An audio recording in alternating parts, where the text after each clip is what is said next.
When I was growing up, the only bunnies we saw at Easter time were the ones that came out of winter hibernation. Welcome to Amish Roots. I'm so happy you have joined me. With Easter arriving this weekend, I thought I would give you a glimpse of how we celebrated this holiday in my Amish household. Good Friday started with everyone taking the morning off to spend with their families. Other than farm chores, work was set aside.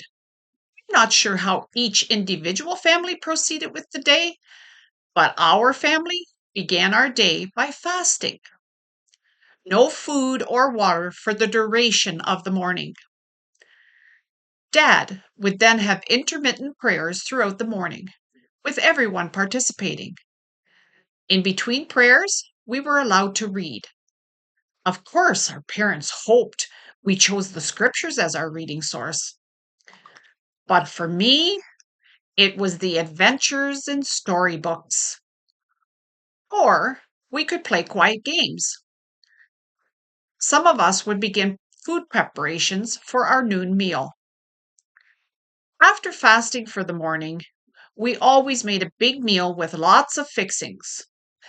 For example, chicken or roast beef, potatoes, vegetables, salads, and desserts. But no rabbit.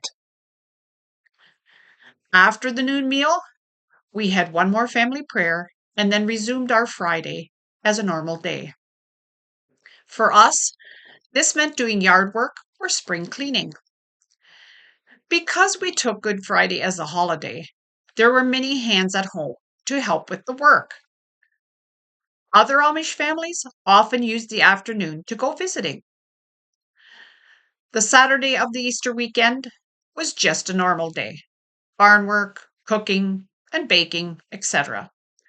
However, Sunday was different. This was not a regular church service Sunday. You see, the Amish church is divided up into districts, with half going to church one Sunday and the other half the following week. So technically, your district only had church 2 Sundays a month. The open Sunday was usually for resting or visiting. Easter Sunday was special. It was called Großgemein, which means big church. Whoever had church that Sunday left their children, anybody 16 years old and younger, at home.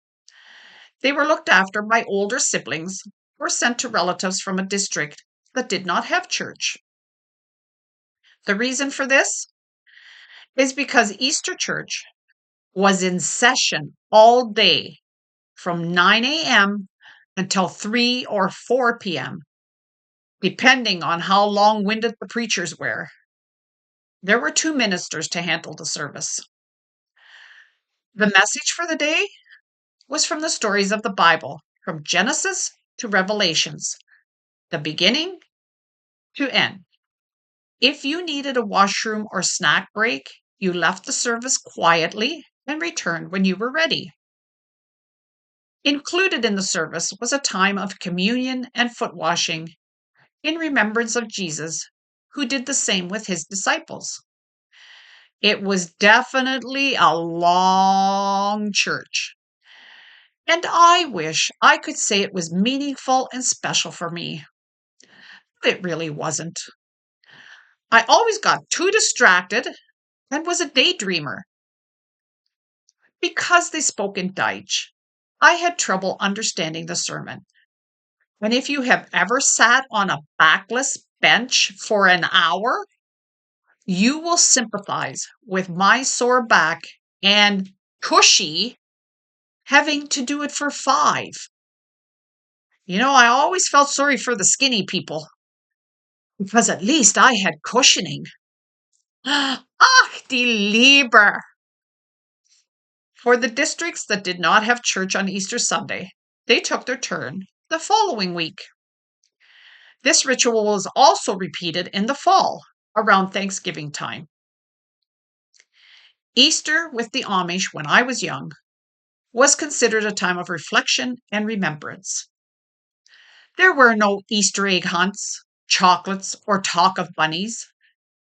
These were traditions that the English practiced, not our family. The only thing we did was colored eggs. And I always thought it was so much more fun eating a red, blue, or green egg than the regular chicken eggs. My mom would often dye some of the eggs with onion peelings. We would boil the onion skins in water, and after they cooked for an hour or so, we would put the raw eggs in the water to boil them. The eggs would have a brown colored shell when they removed, but in a pattern way with light and dark brown hues.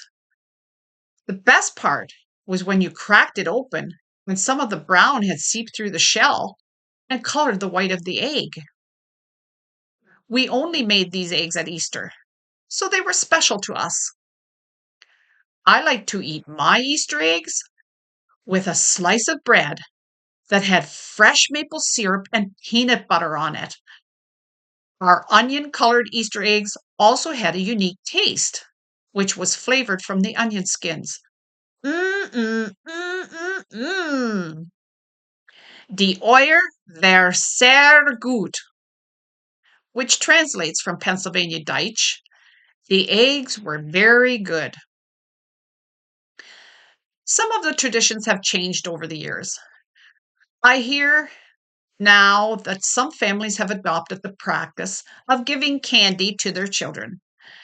And I've also heard that big church or Großgemeinde does not last quite as long. Maybe there are too many skinny people. Ah, I'm just kidding. What I remember most about Easter growing up Amish is that it marked the start of spring. Men began to talk about working the soil and planting. Women planned their gardens and started buying seeds. Besides Christmas, I would say that to the Amish, Easter was a special time. Looking back and reflecting on it, I would say it was a time of renewal and fresh starts, just like Jesus dying for us and giving us the chance to start anew. It was a simpler time back then. Now, Easter tends to blend into the rest of my days, unless I intentionally think about it. At our house, the Easter traditions are going to church Good Friday and Easter Sunday. My husband observes a Lenten fast, and we usually have a turkey dinner at some point in the Easter season. For no other reason than we like turkey. Sometimes we get together with family, but most times we enjoy extra time at home. My Easter is no longer baby chicks and bonnets from my Amish roots. And I have not adopted chocolates and bunnies from the English traditions. I'm not sure why. Maybe I'm just odd and different. Or perhaps I am what my husband says when he teases me. You're just so special. Well, I'd certainly like to think so. Have a great Easter weekend, everyone. Mach's gut, and see you next time on Amish Roots. Plain talk in a modern world.